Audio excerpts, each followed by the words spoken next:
Hi, and welcome to another video.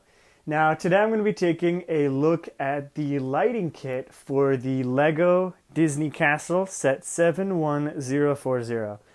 Now, I'll give you a little bit of background before I get into this whole video. Briksmax was actually kind enough to reach out to me almost a month earlier, and they just asked me if I was interested in reviewing a LEGO lighting kit, and I think the set that they spoke about was the Ninjago City Gardens. Now, at the time they reached out to me, I did not have that set, as I still don't have it actually, but I asked them if I could instead get the lighting kit for the Disney Castle. Since it was the same value, they obliged, and I am so happy to be here today showing this off to you guys. So, I'll be honest with you, it actually took me longer to install the lighting kit than it did to build this set. And I would say that this was a fairly quick build. I put together the entire thing in just 3 days. I spent maybe 16, 17 hours on it total. I might be a little bit off with that time. I did not record it specifically, but it was a really, really fun build. Again, this is not a review for the set itself. It's more for the lighting. Just overall, this makes for a phenomenal display piece. You guys can just see that it has a lot of visual presence. I think the model comes out to a little bit over 2 feet. Maybe I can go and stand next to it. I hope you guys will apologize my messy hair. Yeah, so I guess it is fairly large model. And the lighting kit just takes it to a whole nother level. I think it's just so amazing. And just, yeah, I guess it's definitely a very opinionated review. I will try to keep things as objective as possible. I do want to mention that although they did give me the set for free, or sorry, the lighting kit for free, I will do my very best to keep this review objective. Okay, so now what I'm going to do is move the camera in and show you a little bit more in depth all the different lighting points, and I guess just a brief overview of what it's like to put this whole thing together. So starting off at the very front, we have the entrance over here. I know the minifigures almost look like ghosts here, but there are 2 lights, right? One over here and one over here. That's actually the very first pair of lights that you install in the kit. And I will mention now that there is quite a bit of, I guess, deconstruction, if that's the right word, where you have to take parts away and sort of move things so you can hide the lights and the wires. I think they did a pretty good job actually hiding the wires in general. Like, this is it's a pretty simple mechanism, but it works very well. If I am to just tilt this very slightly up, you can see that the printed panel over here has a light on it that actually is it changes. And then if we go even higher, so you can see that we actually have the clock, and that's illuminated right there in the very center. It took a lot of time to, I guess, center that. Now off to the side, I think this is one of the later portions, is sort of these, I guess, spotlights that are angled on the side. All the pieces here are provided by Briksmax. They come in a little bag on their own, and they can actually be adjusted. I think they do make for a very nice, I guess, lighting on these walls over here. Again, there are actually 2 of them, so you get one on each side, and those change colors as well. Okay, so I guess moving on, now we have the spires. I will actually grab this camera up and do my best not to make this shaky or anything. And yeah, let's see how it is. So there are 4 large spires here, and each one has lighting right in the middle, so you get quite a bit of nice light over there. And I think for this main front portion of the build, which is, I didn't mention this earlier, but this build is really broken up into three major sections for those of you that haven't bought this on your own.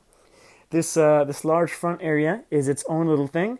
Then this back piece over here is, and then this final tower. Now, one of the cons, unfortunately, in this whole set is that it definitely reduces the mobility because the wires go through the levels. I have moved those closer so I can start to rotate this. And maybe you guys can take a better look. There are a lot of wires in there, and there are also lights. So when you look at it from far away, those are some of the main lights you see coming from the middle. There is a lot of space there, so I guess it's a good place to put a lot of lights. when you turn this around, you really see some of the great lighting that is going on in this build. So there's just so much to cover. I guess I think it makes the most sense to start at the very bottom. So here we have a chandelier, and if you're wondering, each one of those 8 studs has been illuminated separately. That is, I guess, maybe not a lot of work. I will say that this is tedious is not the right word, because it is kind of fun. It is a time-consuming process, right? It is definitely not as easy as Lego to put together. It does take a little bit of time. It definitely takes a lot of patience. So consider this a project that will take maybe 15, 16 hours, maybe more than the actual build for some. I will try to keep my thoughts a little bit to the end. I'll discuss all that stuff there. But here are some more of the lights. So obviously we have the chandelier in there. These flame pieces are also illuminated. And we have a light over there. It's like almost like a disco. It's just crazy. Maybe I should put in an epilepsy warning for any of these. We do have some more lights actually up there. And I don't think there is actually something up there. I think that might just be the lights over there. And yeah, it definitely looks pretty great to me. So there's the light over here that's come off. It's supposed to be just stuck over there. And yeah, that's how it's supposed to stay, but it comes off. I think that might be on me. This is actually where I put the battery box. There is an option to connect this to a USB, but the USB I think is not super long, so I just thought it would be easier, more portable with the battery box. So if I remove that, you can see some more details here. There's actually a rose that is being illuminated here. So sorry for the shaky camera work. And then over there is a candelabra, which is just glowing in and out, just like a candle. Maybe a little bit fast for my taste, but I think it's still fairly nice. There's not really anything over there. It's completely fine. There's no reason for lights over there. We do have some over here where we have the spinning wheel. And this is a room where, unfortunately, lights are coming into the whole build. They're just supposed to stick at the top. Again, that is kind of my fault there. So it illuminates the room over there. We have another room over here which is also illuminated. I think that's just so great that all the rooms get illumination, and just from far away it's awesome to look at in the night. Here we have another room. This is a little bit more empty. I don't have the treasure chest at the moment, but that's what you're supposed to put. I think this room is a little bit trickier to illuminate because the mirror over here kind of blocks the passage of the light, so this bottom part ends up being quite dark, both on camera and in real life. Finally, at the very, very top floor, we do have lighting, and that's nice. I don't know, I kind of feel like I wish there was maybe some lighting at the very top on the spire. I guess maybe that could be considered a miss, but I don't mind it too much. I think just the general, it has a lot of lighting, and the very top doesn't matter too much to me. It just feels like there's a lot of life, and that's something that I think they captured very well.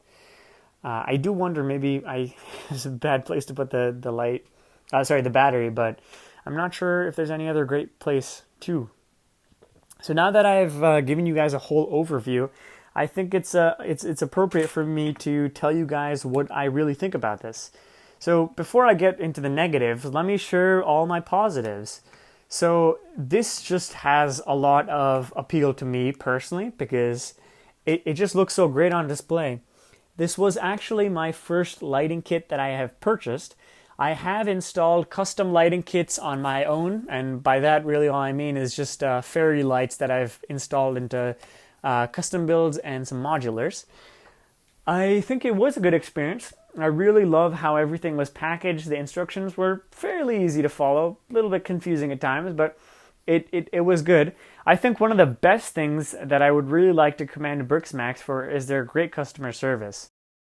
Now, I certainly should mention that they were kind enough to actually send me not one, but 2 of the wires that were unfortunately not usable anymore.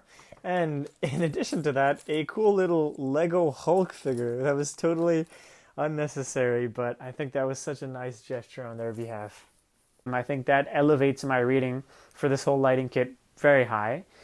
I guess those are definitely all the pros I have for it. The cons would be that I guess some of these are more inherent to lighting kits than maybe the specific one, but it really reduces the movability and everything of the whole set, because the wires and everything, they obviously take up space, but when the wires go through the different levels, moving this building becomes very, very challenging. I think one of the reasons why one of the wires came loose is because I couldn't keep this on my desk at all times. I needed to work and study there, and it was just becoming challenging. So I would have to take out the wires, and moving this kind of gigantic building is challenging. And I guess it's tough for them because they don't have any other way to. But the wires going through the multiple levels makes it really difficult to move this building, and that's definitely a big con for me.